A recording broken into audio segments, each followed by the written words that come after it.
Okay, it's about time to start the second afternoon session of today's conference. It's always difficult when you have to continue after the lunch and wine.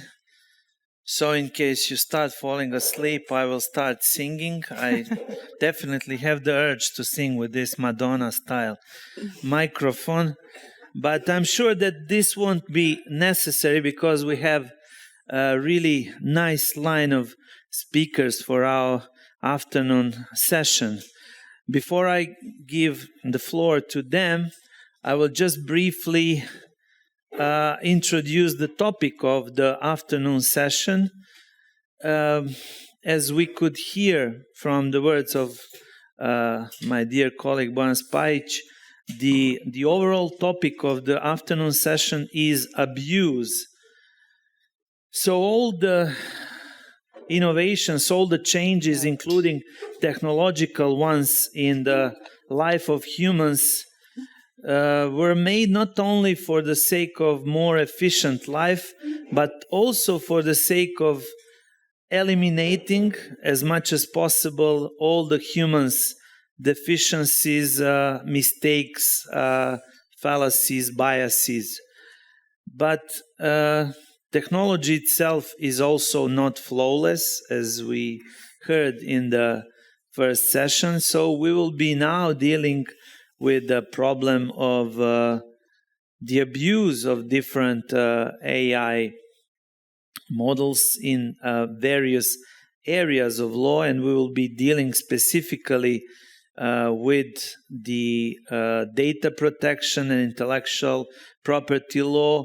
And in that respect, I have the pleasure to introduce my today's panelists, Andrea Radonjanin, Marija Vlajković, and Đorđe Krivokapić. We have changed a little bit the original schedule of the afternoon session, so we will start with Andrea. She's a specialist in IP and unfair competition. She graduated from Novi Sad Law Faculty.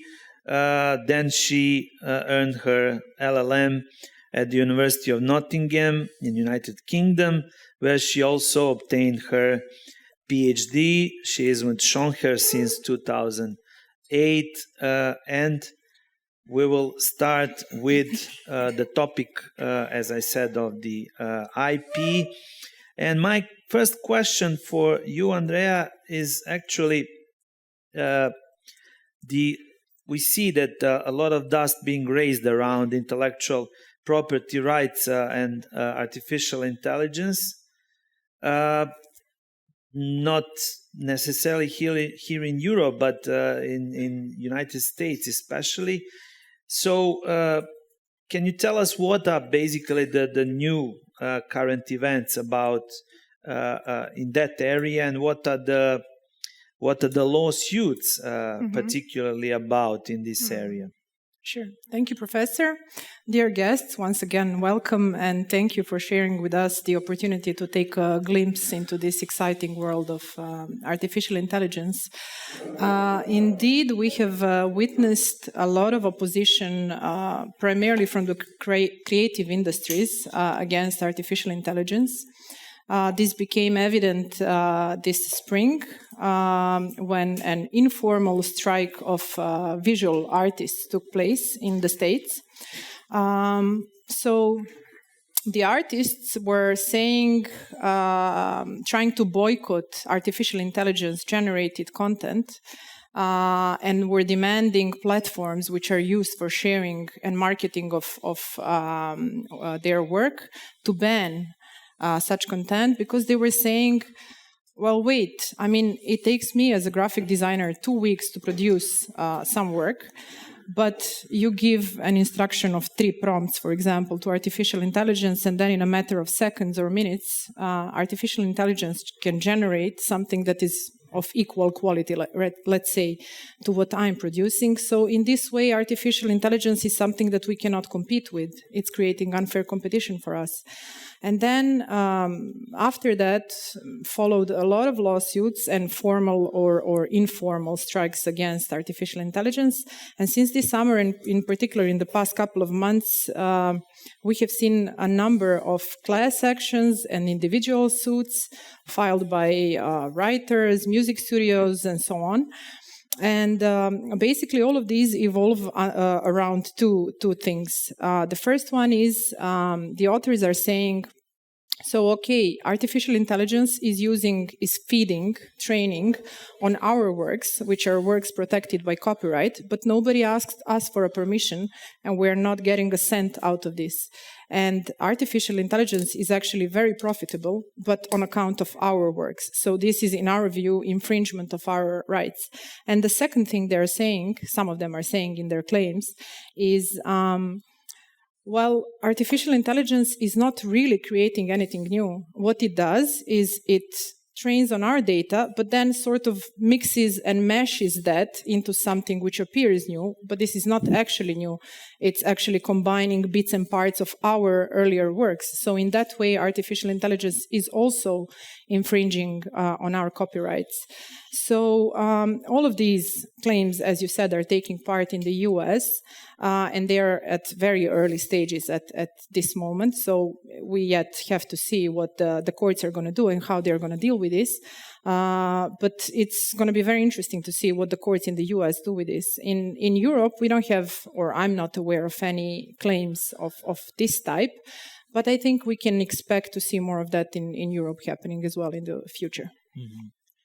Okay, so obviously this is a kind of a new and interesting ground to ask ourselves what are the potential venues for the use of intellectual property when applied to artificial intelligence. So do you see the kind of the ground for the application of this area of law? Yes, I think when you think about intellectual property, the first thing that comes into your mind is creativity, innovation, right? And this was traditionally always reserved for humans. And the entire IP system is designed around human creativity and human innovation. I mean, we can't imagine animals being creative or something like that. So even at first sight, now we can see that it's very difficult to apply the laws we have to machine-generated content.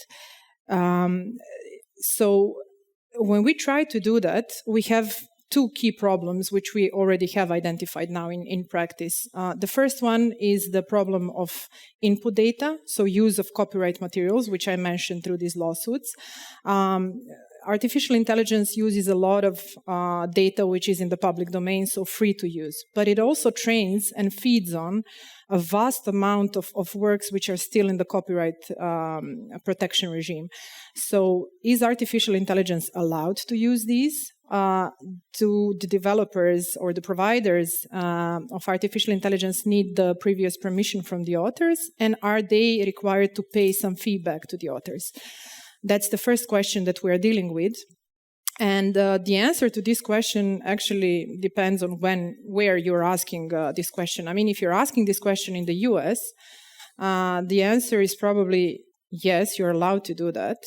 We will see how the courts are going to respond when these cases reach a final stage. But in the US, they have something which is called the fair use doctrine, which allows the use of authors' copyright for certain purposes, for scientific research, if this is necessary to exercise the freedom of speech or some other matters, and the courts have applied this principle quite extensively. So in the US, most likely, this will be allowed. In the EU, it's a little bit different situation. In the EU, we have the Digital Single Market Directive, which also allows text and data mining.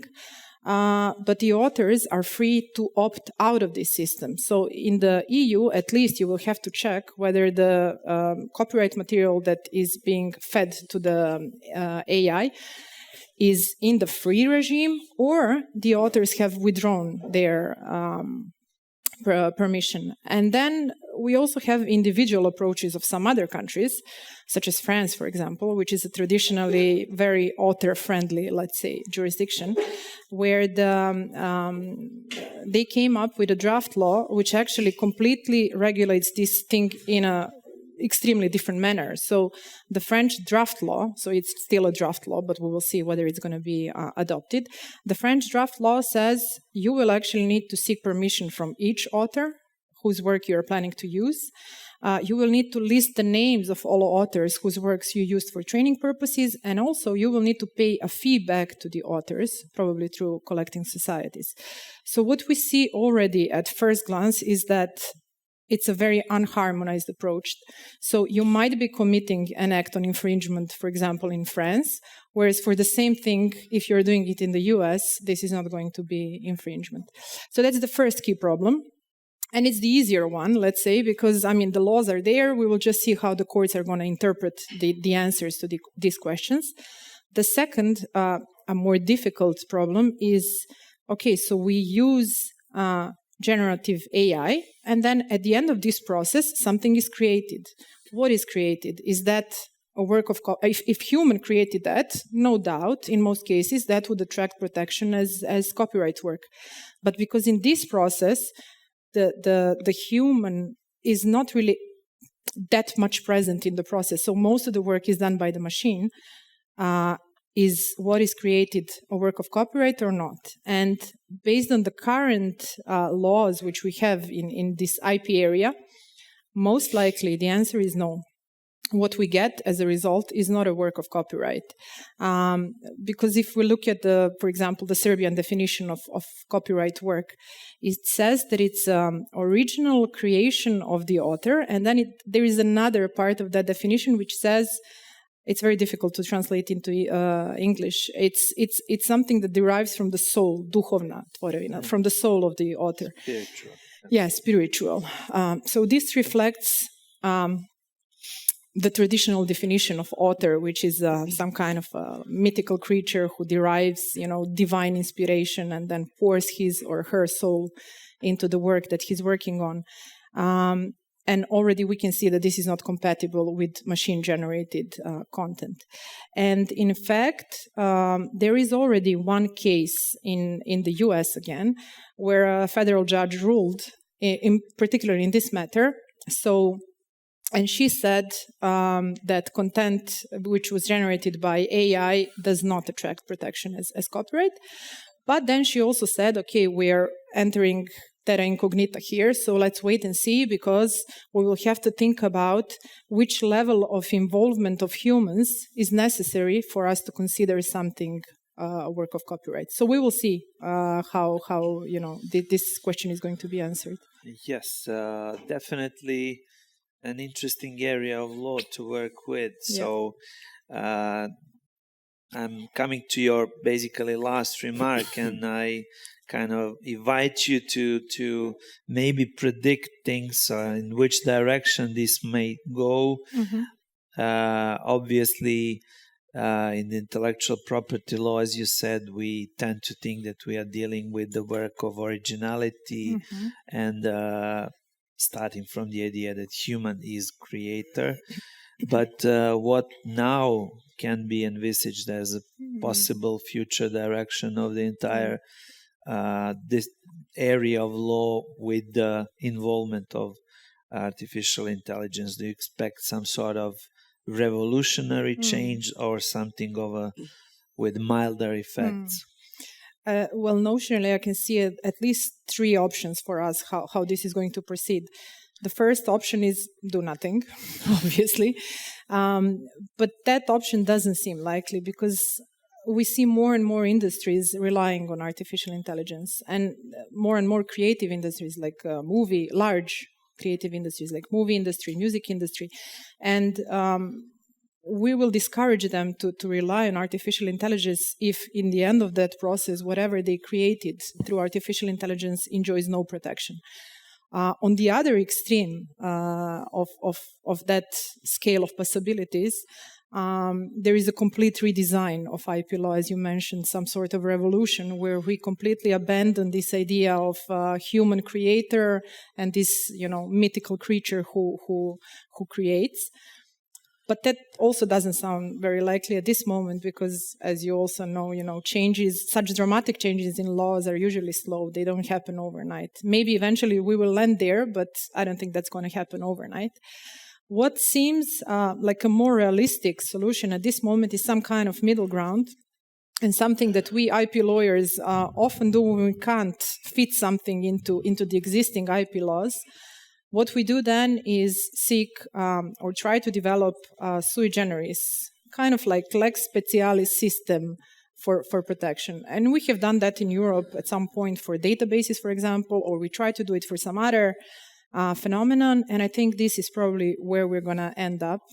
There is still no mention of this or no draft laws, or nobody's still talking about it, but deriving from past experiences, I think this is the direction that we're probably going to take. Thank you, Andrea. This was a lovely introduction into our panel, since there are a lot of people here producing a different different intellectual creations. I'm sure that there will be a lot of different questions in the Q&A session, but we are now moving to Marija Vlajković, who I'm also like to properly introduce. She is in the field of labor and employment, data protection, IT, technology law, technology, digitalization, and artificial intelligence. She graduated also from the University of Novi Sad Faculty of Law. So obviously Belgrade is not a big source of I'm kidding. I know it is, but it's good. It's nice to have a panel with Novi Sad graduates. She also earned her LLM in Hamburg in law and economics, and she's with Schoenherr since 2010. And as I said, we will now switch more to the topic of data protection and data privacy law. And from the aspects of data privacy law, obviously there are a lot of worries in this area. So let us begin by mapping out maybe what are the key issues and risks that we are dealing with when we are speaking about the employment of artificial intelligence. Thank you, Professor, for introduction. Well, very similarly to IP concerns are also data protection concerns, because all concerns kind of derive from issues related to training, or issues simply arising while training the data sets and the model, and after they're put into use. So basically, a lot of scholars are kind of dividing the harms that could arise to subjective and objective. Whether subjective are when somebody's using your data without your permission, and objective are something like, for example, doxing, when somebody's with purpose and with intention using your data to do you harm. I mean, we're witness of that in social media and everywhere, so this is not unfamiliar to us. However, concerning the main issues, let's say the issues when training the data and when data are being then used, well, simply, I mean, we will be talking more about generative AI, and Andrea was also addressing more the generative AI because that's where all the fuss is and all the hype comes from. So, well, generative AI models are trained just by, copy pasting and scrapping all the data available on the internet. So that means that all my data that is in social media, they have been just copy-pasted and grabbed by the models, and they're in there, and the models have been trained on them. So first of all, when we speak about data protection principles, no one can use my data without my permission or without other valid ground. But they cannot, in this particular case scenario, a privacy lawyer knows that, there cannot be another valid ground. You cannot claim that you have a legitimate interest to train your model on my data so you could earn a profit. You don't have a legitimate interest which is overriding my basic fundamental human rights, and that is the right of privacy. So that is one of the main concerns. So you cannot get a consent because they have already grabbed everything that's already in the system. You don't know whether you have been trained on, whether your data was used for training. So opt-in is not an option. Opt-in as a manner of obtaining consent. You cannot just opt-in because they have already done it without your consent. And on the other hand, if you want to opt out, it's, again, seems impossible. For example, if it were a facial recognition system like Clearview or DataWorks, they've, again, just copy-pasted your photos from a social media account. And if you want to opt out, you write to someone and then they will find your picture in a data set. For example, like ChatGPT has 145 billion parameters. Like, who is going to find your data in there and delete it? So that's not an option. And those are just some basic concerns. There are many, many others. Again, we don't know, how this is actually going to work in practice. Like, what are the potential solutions to this? Most likely, we don't even know how this will. What will be the ground for processing, as I said. So opt-in is not possible. Opt-out is not possible. Engineers say that it is possible to do some sort of reverse training. I'm not obviously a technical person, but when you talk to engineers, they say, okay, theoretically, this is possible, but then who is going to do that? That will be probably and at the best, I guess, very expensive and complicated. So from a privacy perspective, it hardly seems possible. And then there are many, as we already know, we are all on internet, I assume, like basic harms, like biases, discriminations. Those systems work autonomously, and they're huge. As said, ChatGPT has 145 billion parameters. When something is that huge, it is very impossible to control it. So the main risk, again, is loss of control over my own personal data, as the system is so huge that practically you cannot control it. So the potential solutions could be, of course, implement some sort of built-in measures like technical measures, cybersecurity, encryptions. But it's hard to imagine that it will really work that fine, because we are witnesses of many various infringements. Like recently, there was a case in Detroit when a police officer has arrested a person based on result on a facial recognition system. And that is purely because facial recognition system, it was figured out that they have a problem with differentiating facial characteristics of African-American persons, because they just can't make the distinction. So they're better working with Caucasian persons, and they can more accurately distinguish Caucasian persons. And that's when the bias comes in. So somebody was wrongfully arrested. And this is not the only case. So especially with facial recognition systems. So those are some, most important concerns, like discrimination. We have systems like in UK, you can, online board to your plane. But if facial recognition makes an error and doesn't recognize you, you have to go and pay your boarding pass. But in that case, your harm is maybe 50 pounds or whatever.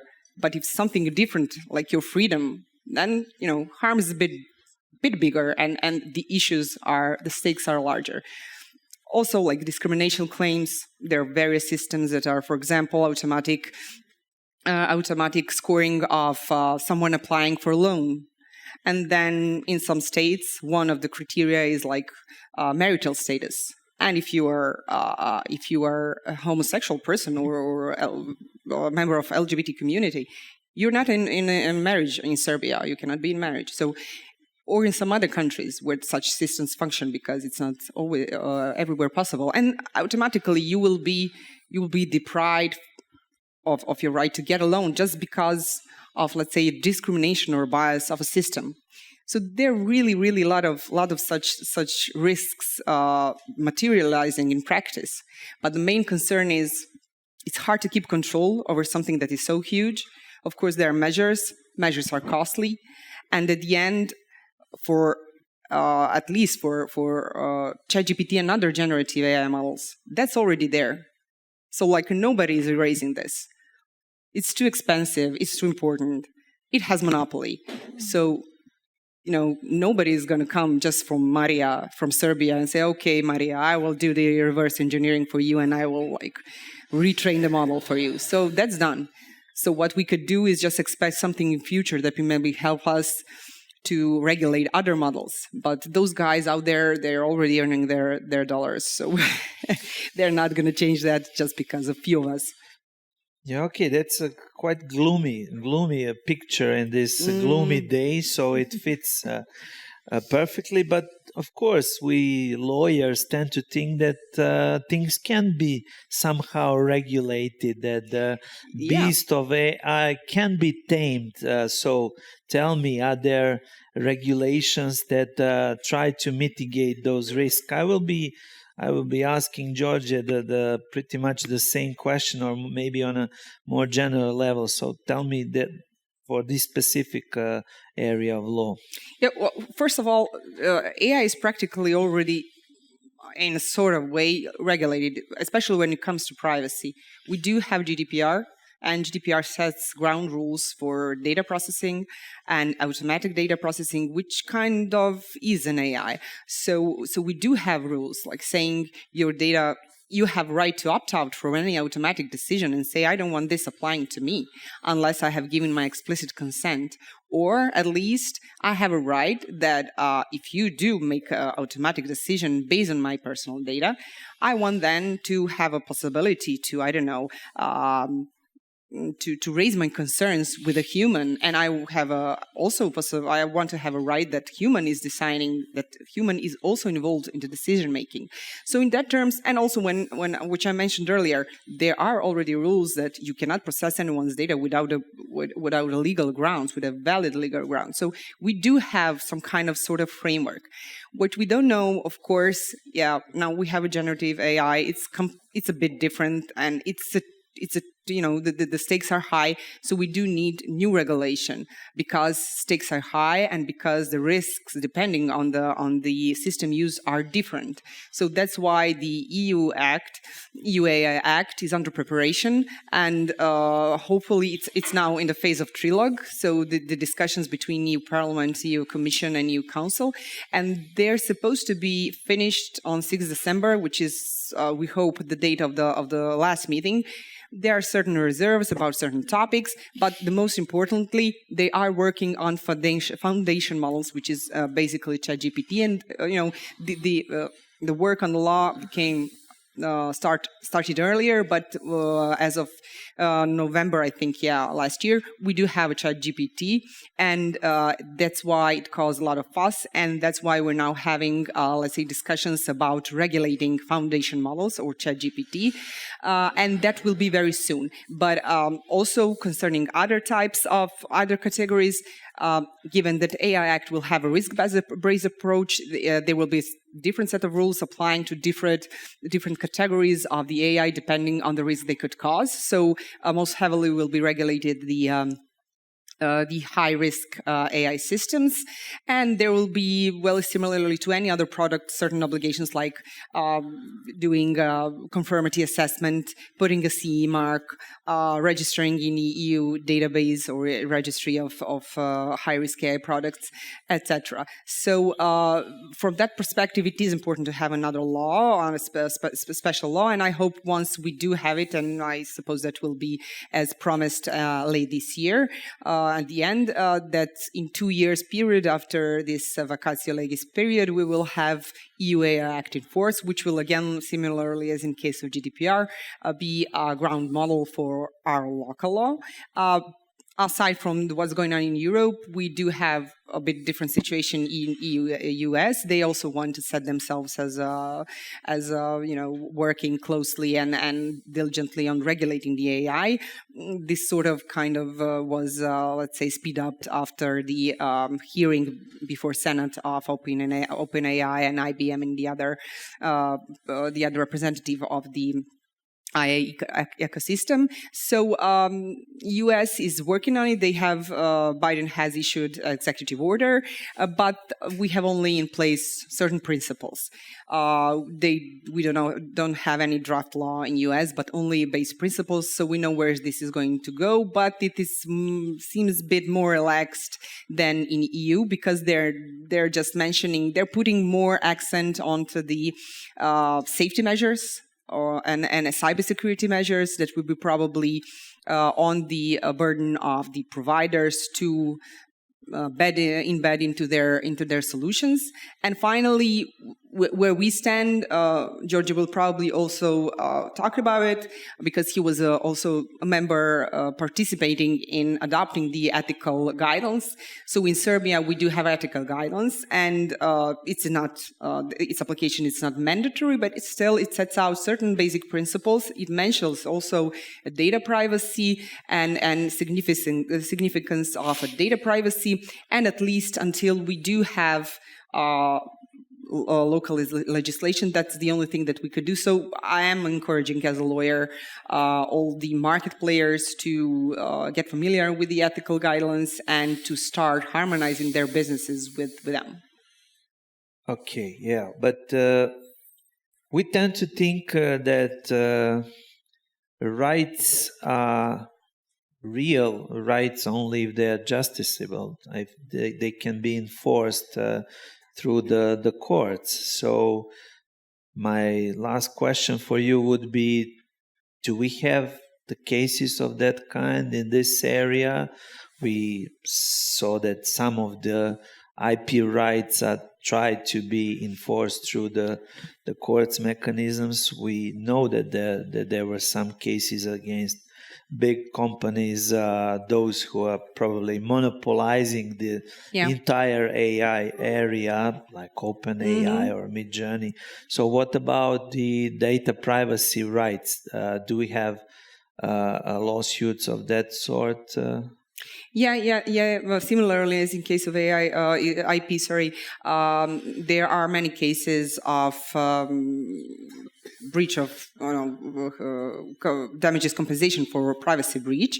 In the US, of course. In Europe, we don't have anything. Obviously, we're waiting for the law, but in US, probably things are going faster as always. Recently, there was one class action for the privacy breaches against OpenAI. We still don't have any epilogue on that, but we do have a lot of fuss against Clearview. And I mentioned Clearview earlier. They're one of the biggest, or actually the biggest facial recognition system used by police forces and other internal affairs authorities, especially in the United States. I think that they have more than 3,000 users, and they do have immensely huge database of the faces or our pictures just scrapped from the internet. So a Clearview, there's a lot of dust about Clearview because there were like false allegations or false imprisonments. And against Clearview, there are a lot of class actions against Clearview. We still don't know what will the epilogue be. Again, the British data protection officer has fined them with, I think, 7.5 billion UK pounds.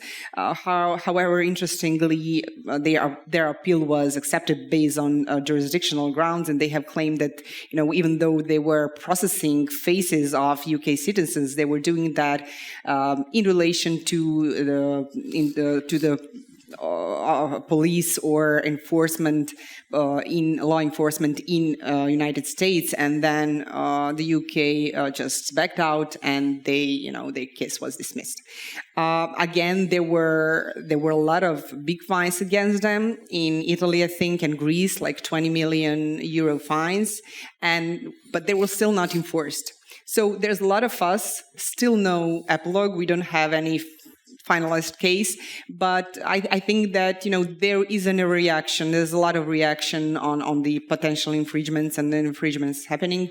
So we will just have to wait and see what is going to happen. But I suppose that we will get a lot of answers from the EU Act and maybe some guidances after adoption of the EU Act.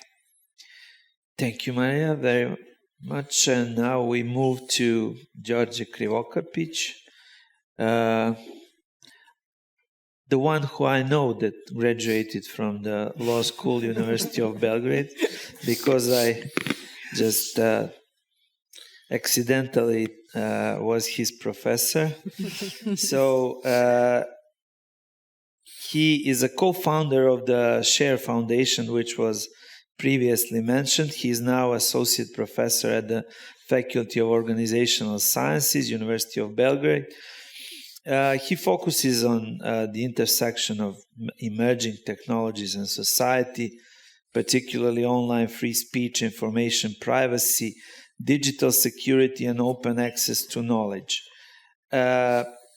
He teaches courses on business law, IT law, data protection, business ethics at the Faculty of Organizational Sciences. From the area of your civic engagement in particular, I know that you've been very much interested exactly in the area of regulating the employment of artificial intelligence. So my overall general question for you would be where we stand at the moment in that respect.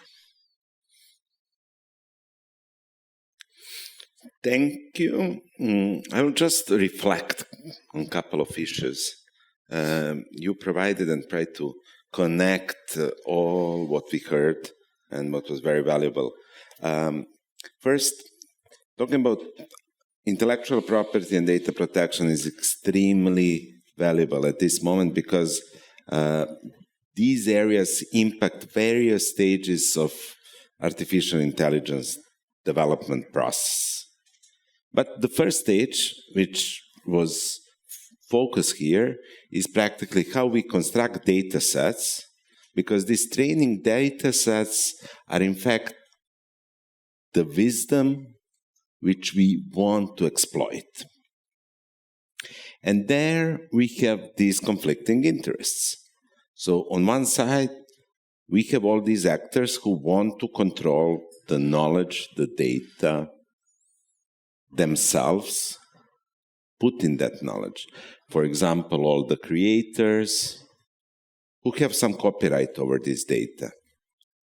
All the persons who have their data protection rights and privacy rights also over this data. And then it's completely legitimate to ask for these protections and practically limit all those who want to develop some new knowledge and some new thinking. On the other hand, if we go down this road, we'll create many mechanisms which will create a lot of bureaucracy and a lot of different limitations, and will only put some actors in a position to be able to collect and really process this knowledge. And that's why the interest of open access to this knowledge, an opportunity for everybody else really to process it, is really fundamental on the other side. Not saying that these rights are bad, and not necessarily I usually advocate for them, but just to put some perspective there. So public policy perspective has to create also accessibility to all the data which is out there in order that we really create innovation. And the conflict between EU and US system is, I think, really strong, because when we think about artificial intelligence, we are really thinking about intelligence, somebody who is intelligent enough to get some information in its thinking process and create something out of it. And there is a mimicry between our intelligence and artificial intelligence. And as a humans, we really have the opportunity, when we talk about the copyright, to really read all these books, watch all these videos, analyze all these photos, and to create something else based on that. And artificial intelligence is doing exactly that, but only on much larger scale. So there could be an argument that we should not limit artificial intelligence collecting and processing all this data, because that's favoring the innovation. However, the problem we are facing is the problem of transparency. It's easy to have a clear case against Clearview, because Clearview provides one biometric service, which is I will identify anyone. And in order to be able to identify me, it has to collect my personal data. And there is a clear connection on the breach of my right. And then that right can be enforced, and that right was enforced in relation to the Clearview. However, in many other cases, we still do not have sufficient level of transparency to understand what was the input, what was the training data set. And when we talk about the regulation, at the moment, that's maybe the key word, transparency of data sets, as a starting point from which we can really follow the process by certain logic and be able to establish these breaches regarding the composition and creation of the data set. And then let's go to the AI Act now, at the end of the AI Act, to skip everything else, and talk about the basic requirements for design of artificial intelligence systems related to the training data sets. And these requirements are, first, this data set have to be relevant, so all the data have to be related to the purpose, then it have to be adapted to the sector where it's going to be applied, then the requirements of representativeness, accuracy, and complete data set as it could be at that particular moment. Because if you have any flaw on these points, then practically the model and the outputs will be problematic and could cause different problems, damages, and impose new risks. So what I'm trying to say that it's really tricky policy issue. On one side, we want machines to think in a proper way based on really good material. And on the other hand, we want to protect that material. So it becomes also a competition issue on many levels. Okay, so now I'll go back to regulation. Just wanted to provide some overview here. When we talk about the regulation, okay, we heard we are at the latest stage of AI Act, and AI Act has one specific approach which is developed in the field of digital policy in EU in the last couple of years with GDPR, now with Digital Services Act, but which is put on completely different level when we talk about AI Act, and that's risk-based approach. So risk-based approach is completely different than what we had before. It has a couple of layers. So first we think about artificial intelligence systems like machine-based systems which have specific objective, which have particular input, which is put maybe by machine or maybe by human, and which generates outputs influencing the environment.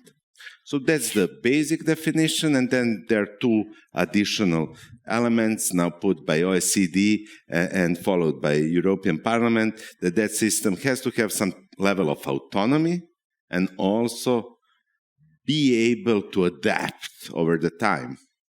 So autonomy, adaptiveness. So now we are coming closer and closer to the human, because those are like very specific human capabilities.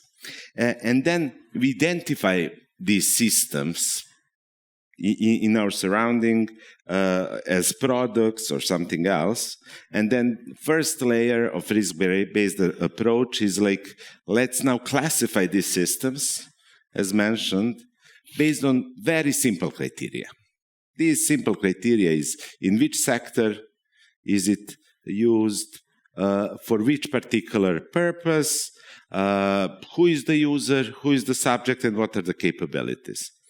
And then the logic behind that is really to create a framework where you can apply ex-ante regulation on high-risk systems and ex-post regulation on other systems. And then ex-post regulation works as it always worked, and as it works today. We have some breach of some rights, we go in front of the court, we ask for remedies. If we can prove that the breach happened under the conditions of national law, and so on and so on. But ex-ante approach here would put different systems into completely different track and treat them as a products with safety components on the European market, and ask to go through very specific steps according to the AI Act and many standards which have to be applied, and then go through conformity assessment and so on. So a lot of bureaucracy again. In that process, the most important thing, if you figure out that these systems are high risk and they have to go through ex-ante approach, then you go back to the risks again. So this system is high risk, but now we have to really map the risks. And what's new with the AI Act is definition of the risks. So practically, when we talk about like products, general products on European market, we talk about risks to life and safety. That's the most important thing. But now the definition is much more expanded to fundamental rights, and we know that Charter of Fundamental Rights goes in many directions, but also to the impact on democracy, rule of law, and environment. So all these risks have to be assessed by very interdisciplinary teams who are able to understand all these risks in this particular context to this particular system. And then we have these mechanisms of elimination or mitigation of this risk, testing how they are done, and so on and so on. Then the story becomes really boring because you go to much more administration and like procedures. So just to conclude now, like when we analyze the approach of AI Act, he's humanocentric. He provides certain rights to citizens, not so many active rights. Active rights are mainly within the GDPR, because GDPR is protecting privacy and personal data, but providing a lot of regulatory power to new regulators in the field, and extremely high sanctions going up to 30 or 40 million or 6 or 7% of global income of corporation and so on. So enforcement and rights are put on a state to try to figure out how the system should work. So maybe to stop here, I can... Maybe one can tell that you are working in academia by the length of your answers, so you will get only one more question so that we can continue with the Q&A. And I will give you the opportunity, and now that you kind of mapped all the problems in the area, maybe you will dare to kind of give some possible hints of the future of the entire thing. So it's obvious that there is no simple answer to this problem, as we could hear from your presentation, because we do not want to suppress the possibilities that there are out there with the use of artificial intelligence by over-regulating it, and yet we do not want to give away all the kind of the benefits that we tend to live with, such as the protection of our fundamental rights or the rule of law, which you mentioned. So is there any kind of narrow way in between the two equally negative scenarios to move forward?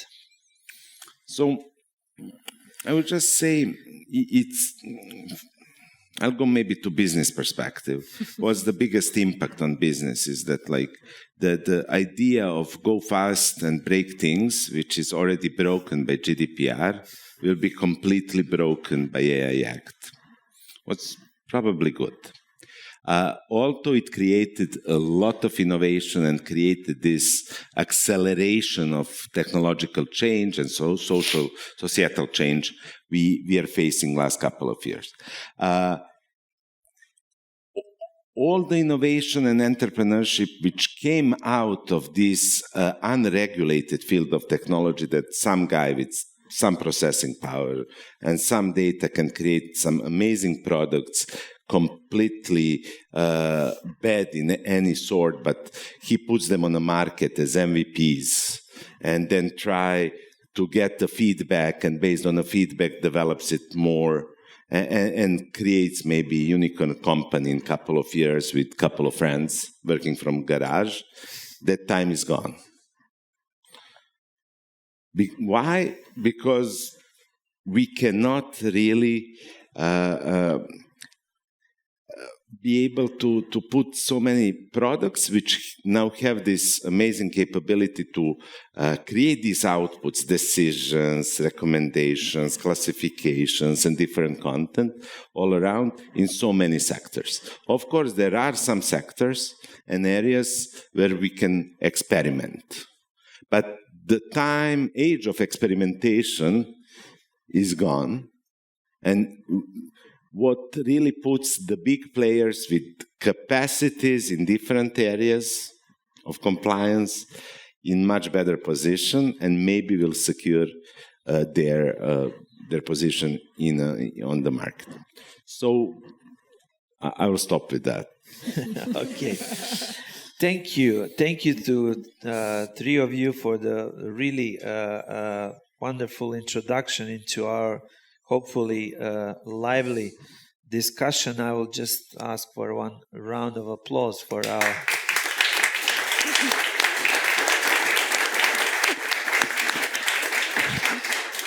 Okay, so the floor is open for discussion, for the comments, for questions. We are on time,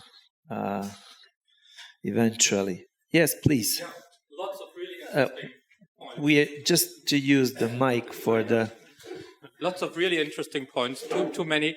Full disclosure, I contributed to the IPO consultation on AI, so I have some views, capital views on that. On the input side, I still don't see why this is even infringing. So it doesn't even reach the level to discuss if there are exceptions like fair use. It's just not infringing. I understand why artists are concerned. And I think as a society, we should do something. Just copyright is I think, the wrong vehicle. But my real question is on the output side and the status. And I'm still wondering to what an extent we are reliving, refighting the debate we had with photography.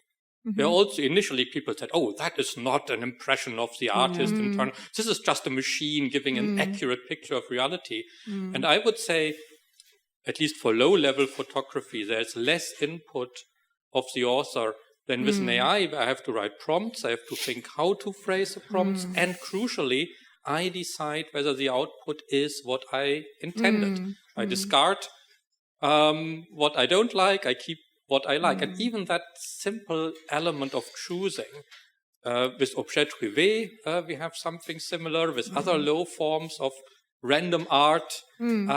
So I'm wondering if we consistently deny copyright for AI-generated works, we really should kick out at the same time a lot of other stuff, including quite a lot of photography, I think. Did you want to? We could go with the answers right away. So, are you going to say something or? No, I wanted to ask for she water. wants some water. Okay.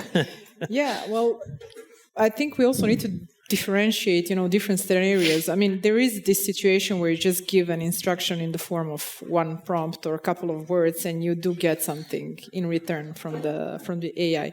But there is also a lot of other situations where the role of the human is much more prominent, and in fact, where the humans are using AI just as a tool, not as something that really generates on their behalf. So, and then also there is a scenario where you instruct the AI to generate something, but then you work on that further so you can Photoshop it further or do something. And I think this is precisely what we're going to be thinking about in the future, which level of human involvement is going to be required when we talk about getting something which is going to be protected through copyright in the end. But I agree with you. In Serbia, at least, the originality requirement doesn't necessarily mean that it's something super creative and super original. It just means that it originates from the author, and I think this is where the conflict is. But yeah, and just to add, maybe we should really think not to rethink copyright, because if it's non-scarcity world of creativity, why do we need copyright then? I'm just... No. Yes, exactly. You asked a PhD holder. Yeah, but it's definitely not a perfect system as such. I mean, because when Đorđe was talking about it, that's the first thing I have in my mind when I think about IP is all the balance we're trying to achieve, because we have many conflicting interests, and it's very difficult sometimes to include all of these forms which can appear under a single system, which is why the system is not perfect. Thank you, Bojan. You can't see me well, but yeah, you can hear me rather well. A question for George, and thank you for the wonderful talks. Did we, and this has been a topic that we have been discussing for at least 3 days now in this Belgrade Philosophy of Law Week, about the EU AI Act. So, and since you put it this way, George, I want to kind of ask it in most of the same way. Did Europe ever really move fast and break things? Now, and no. This is kind of the point. American companies moved fast and broke things, but I'm not really also sure about this second part, because they're not doing worse than European companies. Now, what struck at least me as kind of completely wondrous with the AI Act, and the most enthusiasm I heard about the Act was kind of from you, is this idea that you regulate something that basically doesn't exist on European soil. And I'm very sad that it doesn't exist in a sense that I wish that we had, or at least the European Union had, such a lively development, as such a lively artificial intelligence, generative artificial intelligence, even computer vision, even, let's say, even tracking persons. But it doesn't. It doesn't. China has it. The United States has it. And Europe has a comprehensive law on something that it doesn't have, which is, for me, this now is becoming a complete mystery. So maybe if they regulated the import of AI, I would be like, yeah, okay, this makes sense. Maybe. So just to do it, yeah. Okay, so thank you for your comment. It makes a lot of sense when you think about the models, but we need to remember that still the basis for everything are the data. And maybe Europe did not create the technology, but European citizens, through business models we faced in the last 2 decades, really provided the best input for development of many industries. So our contribution is that we use technology, we pay our services with our data, and these data are really used for development of many new novel things. And then we come to the point that we say, okay, maybe we want to build a fortress. Maybe our privacy and our other fundamental rights we have and we declared like nobody else in this world are so important to us that at the cost of innovation, we want to protect us and our market. And it's a risky decision, that's clear.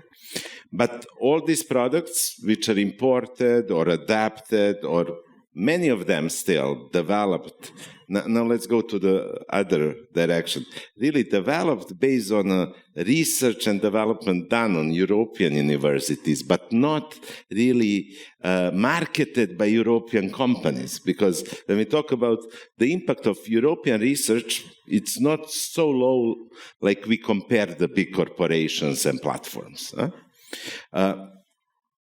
There are arguments why we want to regulate, especially because we are considered with impact and harm. We are protecting fundamental rights, and the humanocentric approach of AI Act is considered with consequences and harms, and it's fully legitimate. Is it smart? Is this a fight we want to win by employing technology and making money? Is that the future of Europe? I don't know. Probably not so smart, because obviously now, let's go back to biometrics and let's go back to local context. There are like a couple of different debates there, but we buy a big biometric system from China, but we know that these biometric systems are trained on data in the environment where human rights are breached. So it's really a question, when we import the technology, how do we consider the treatment of the data subjects who provided their input in this story? And then we have a bias because these people are not like us, and maybe the technology doesn't work so well. And maybe we'll now provide our images and faces to the owner of technology to make this product better. And we are just the data subjects which are observed under surveillance, but we are really feeding the system and making the master from China, for example, I'm not saying that's the case, to be better off. So there are like many different perspectives. Europe is definitely not the actor who will win in innovation, but the risks are too high at the moment. So it's an approach which really wants to protect the social contract we already have in Europe. Maybe something. Well, maybe there's another point of view as well. Like, we know that European Union is investing a lot in a startup economy. So they're investing a lot of various accelerator programs. Even here in Serbia, we do have some of their here, like startup companies working on products that are AI powered. So I couldn't maybe say that they're just we're building a fortress. Maybe we're buying time. So they're investing into startup economy, not only in the European Union, even in our country. And on the other hand, they're setting rules that will, be a basic ground for all these new companies that will emerge eventually during the time, which rules will have to be obeyed by those companies. On the other hand, they're as well saying practically to US companies, fine, well, we are working on building our own ecosystem and our big tech companies. You are to pay a license to work in you. And this is the license. So if you are not respecting the rules that we have put in here in order to secure that we are competitive with you, then pay us $6 million or the other amount of fines that are regulated on the other digital services or digital market art. So I think that, it's not that simple. I don't think it's just like, let's regulate something that we don't have. I think that Europe is now taking just simple it's making a strategy, a long-term strategy. So this is maybe something that I view differently than you. Thank you. Any other questions? Yes, please. Yes, I wanted to ask something, Marija. Mm-hmm. In case of some global companies that bought or will buy some adapted versions of ChatGPT from OpenAI, like some kind of, adapted versions for them, for internal business, for business internal use. And for example, OpenAI tells to the company, this is completely confidential. You can feed it with some... Yeah, you mean enterprise. Yes. The enterprise yes, you can feed it with some, with any your data from your internal data from your company. But in that case, you are not feeding ChatGPT. You're feeding only that version. And it will be used only for internal purposes, and it's completely confidential. Is there any possibility for any abuse or where that data goes? When all the global companies start to share maybe their sensitive data that way. Yeah, so they said basically that the enterprise model is exactly what you said. The enterprise model that could be used solely or as a foundation to some interface that you're going to also have attached to this foundation model, that this data that you put inside are your internal data, and this product will be trained, but only on data that you put inside. So the OpenAI will have nothing to do with it. Where the breaches could occur is within your firm. So you have to have a right, what should be in, because, sometimes if I'm working on a case, it's confidential only for me or for a couple of people, but I don't want someone in Germany, if we have the shared license, to see that. So this will stay internal, at least that's what they're saying. And I don't see, if they say it's a closed model, then they should not be able to access the data. So I think in that case, you should just have, and we should just all work on the internal policies on how to use these sort of models and to educate or the employees that are going to use it, how they can use it, what to feed in, what not, what to leave in, and maybe what to delete if possible. Like have a set of rules, have a set of organizational, technical, and HR measures, something similar as we already do have under GDPR and local data protection law. So in that case, I don't see that there could be abuse like from a third party, but inside of the corporation, and that's why it's very important that there is like internal regulation on this and even training programs, so the employees are trained and educated on this sort of tools, as this is new, and a lot of them are simply not aware what sort of harm could appear when you use ChatGPT or something similar. Yes, maybe I would add, at this point, it's really impossible to guarantee that they do not have access, because for operational reasons, they would need to have some access to all the data in order to maintain and sustain the system.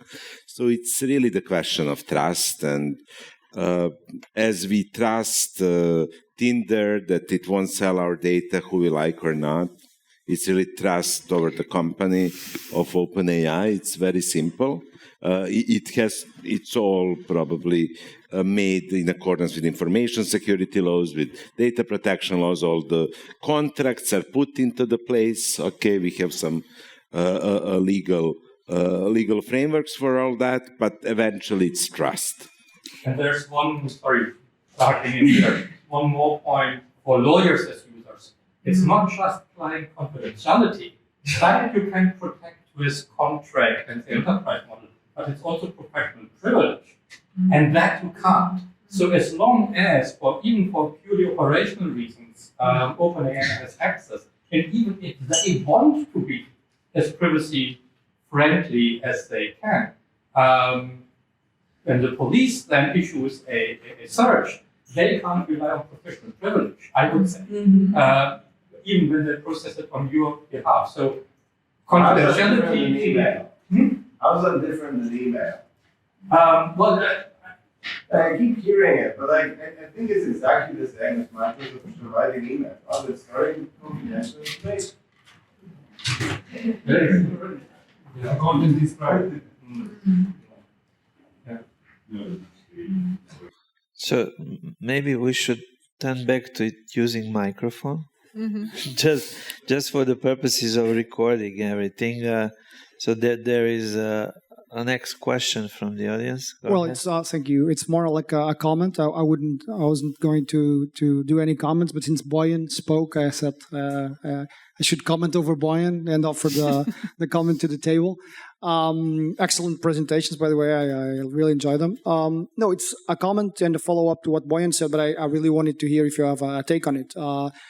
Bojan said that the technology or the AI is not here, so why regulate it? Why go through that trouble? And the thing is, it's already here. To give you an example, moderating systems in online platforms. The first numbers of the DSA had just come out and confirmed what most of people just know already, which is 80% of the moderation is done by AI. So basically, whenever a picture or a text is banned from, at least for the first time, then there's human control. It's done by an algorithm. And of course, you could go there through GDPR, for instance, or you could go through the DSA now. It's going to go into force soon. But the AI Act actually promises you a way to stop that even before it's put into operation inside the platform. And that, for me, is a very clear-cut use of the way in which is important. And let me just add another thing. There's this philosopher I really like called Byung-Chul Han out of Germany, and he was giving an interview on one of his favorite topics, which is transparency in the society. He has this amazing book called The Transparent Society. And he was saying, look, we shouldn't regulate AI because it's here or not. We should regulate it because of its effects. So, for example, if we have misinformation because Twitter or X is allowing fake news, then we should regulate because of the results to society and not because we have AI doing that. We should regulate either because it's AI or human. It doesn't matter. So if it's AI, we regulate AI. So that's okay. Thanks. If you want to comment on that. No need to comment. Okay. I mean, I have to make a disclaimer. Everybody's making me out to be a little bit there. I didn't say that, Bojan. I'm okay with regulation of AI. Just can you wait for a mic so you can give your another brief comment? No, but the previous one was actually brief. It's not. It's not that. Right. The idea is not that.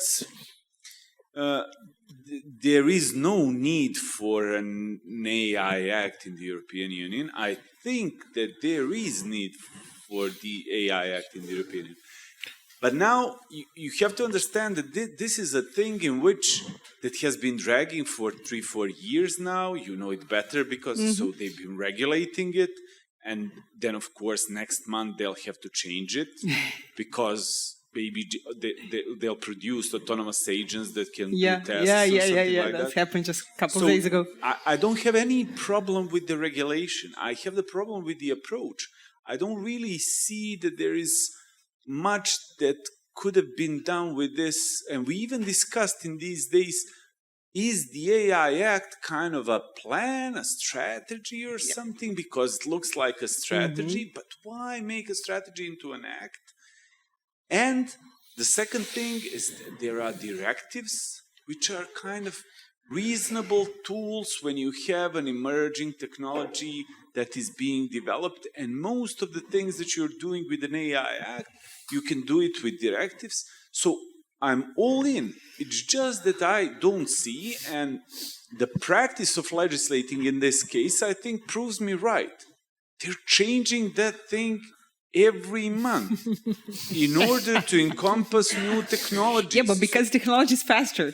It's just faster. That just goes to say that maybe if we cooled it off a bit to see the technology... Maybe it will go away. To see if the technology stabilizes. And on the other hand, as for the dangers of AI, it's the thing where, if it turns out to be the paperclip machine of Eliezer Yukovsky, look, a European Act is not going to stop it. So there is space to move step by step in this thing. Maybe we're in legal paranoia.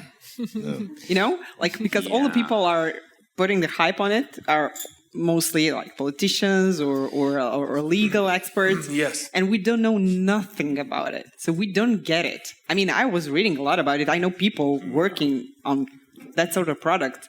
And I heard a lot of explanation. Okay, I guess how it works, but I really don't know how it works actually, So I think, maybe this is just this fear of unknown. And that's why we're like, oh, we want to do something. So maybe you're right. I mean, maybe it would worth more just to wait and see. Maybe it just doesn't help. The regulation maybe just doesn't help. I just want to provide my argument from the other perspective. So, what's clear, we have this change that we classify systems as high risk, and then we put ex ante regulation, which is burdensome. Why we do it? Because we have a lot of concentration of power at the moment.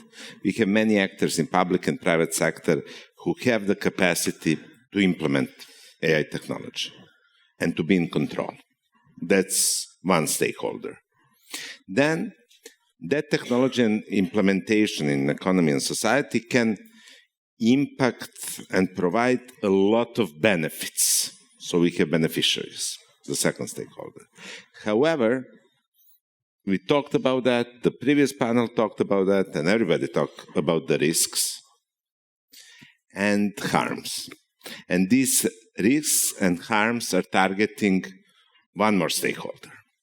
So, if all three stakeholders is one person, I decide to create system, I use it, I control it, I benefit, and I bear the risk, then there is no problem. That's libertarian approach. However, if I have power, I'm in control, I decide to implement the system, I get the benefits, like, for example, in a system of social security in Serbia, I'll save money, I'll be more effective, I'll cut costs, I'll put on the side all the bad people taking social warfare without reason. But the risk of the system is put on another person, then we have the problem. So this approach is explicitly for that situation, when some are in control and the others are bearing the risk. So that's one explanation. And that's really the theoretical model, which is put, and I don't have time to explain how, in AI Act and can be expanded on several levels. Okay. Thank you, Professor. Okay, thank you. There is time for one last remark or question, if anyone wants to. Or we can turn it into two brief. Mm-hmm. Masha, and then Professor Sheff. More of a comment than a question, so it could be brief. I am not a lawyer, I'm a developer of this kind of systems. And to me, in terms of AI X, for instance, when I build system, I inherently want to build something that by design might not harm people. Like, it's in my interest to do that. And in that sense, AI, or some sort of regulation can help me have like some sort of structure in order to do that, because I, as a developer, not necessarily know or can imagine often what kind of risks there will be. And if there is some structure that allows you to at least think in a certain direction, that can be extremely helpful. So that's kind of the outside perspective that I wanted to. But I can give the microphone to the next question. Here for the last comment by Professor Schäfer. I mean, given that this is a philosophy conference, there's a totally weird philosophical problem I have, and I want to put it past level-headed practitioners. So, under data protection law, I have the right to get incorrect data about myself corrected. That's a personal right I have. If it's my data, I can get it corrected. From this as follows, there is such a thing as false data about me. Seems to be straightforward, yeah? We also have heard that ChatGPT, all these systems hallucinate. They make things up. They tell wild stories. Okay. Third problem. There are at least 5 people who are also called Burkhard Schäfer. And I know that because I sometimes get emails for them, letters for them, straight requests for them, threats for them. So, if ChatGPT claims Burkhard Schäfer is a criminal kingpin who rules a crime network selling drugs, and I know that ChatGPT makes things up, and there's no causal reasoning in the system, it's purely probabilistic, unlike online behavioral profiling. How do I know that it is me and my data that I now can get corrected, as opposed any of the other 5 Burkhard Schäfers, or maybe none of us? In fiction and TV, we always get any similarity to living persons is purely coincidental. And I sometimes wonder if, because these are probabilistic, stochastic parrots that confabulate things, if we should not treat everything that they produce as works of fictions, which are about a fictional Burkhard Schäfer, not about me, just someone who happens to have the same name as me.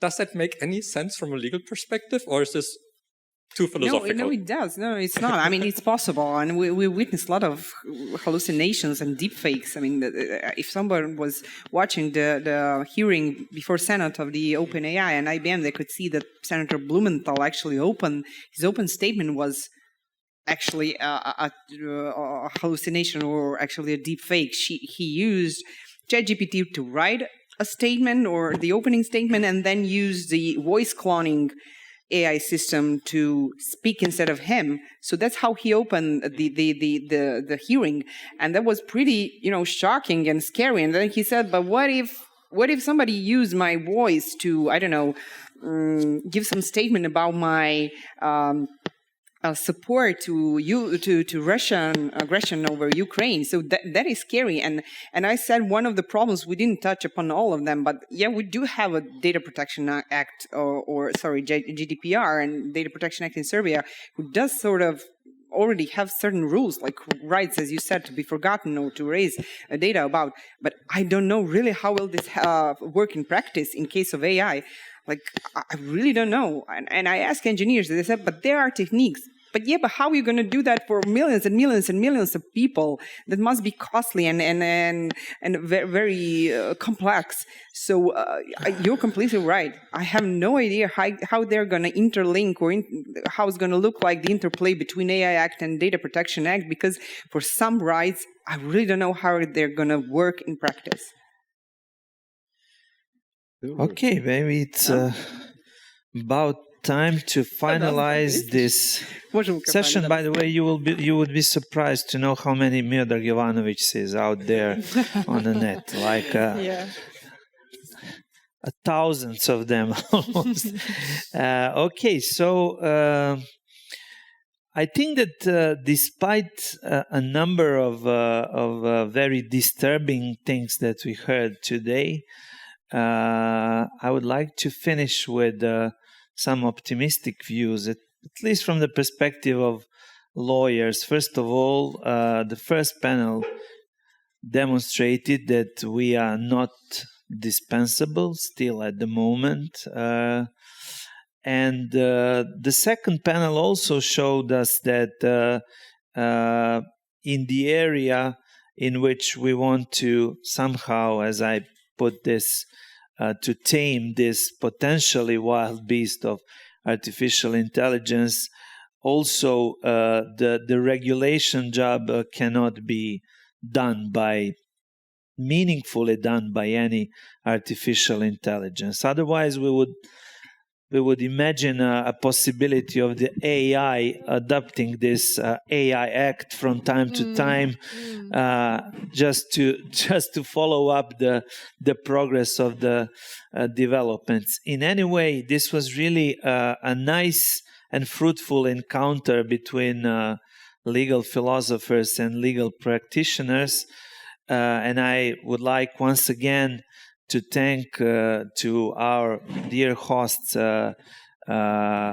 Schoenherr law firm, who was open for this idea to join forces and organize the first day of the conference. For those of you who want to even dig deeper and go into murky philosophical waters, we are at the law faculty tomorrow working on Sunday on AI and law from the philosophical perspective.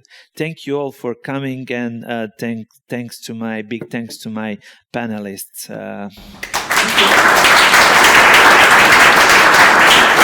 Thank you.